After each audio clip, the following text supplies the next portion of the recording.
In this video, we will show you how to replace the band on your child's Bounce smartwatch. Note, bands should only be installed by an adult. To replace the band, you will need your watch and the replacement band kit. This kit includes new bands and a tool to help with removing and installing the bands. First, we will remove the old bands. Start by inserting the tool between the band and the watch lug. The tool will fit in between the notch on the band pin. Pull the tool away from the band to compress the spring bar in the band pin until you are able to remove the band from the watch. Repeat this process for the other band. You are ready to install the new band. We'll start with the buckle side. The buckle side goes on the top of the watch. Align one band pin in the watch casing. Use the tool to depress the spring bar in the band pin until the band is able to snap into the other side.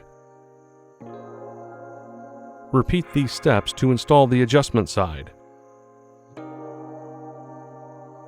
And that's it. You can now change the band on your child's Bounce smartwatch. Thanks for watching. For more help, please visit support.garmin.com.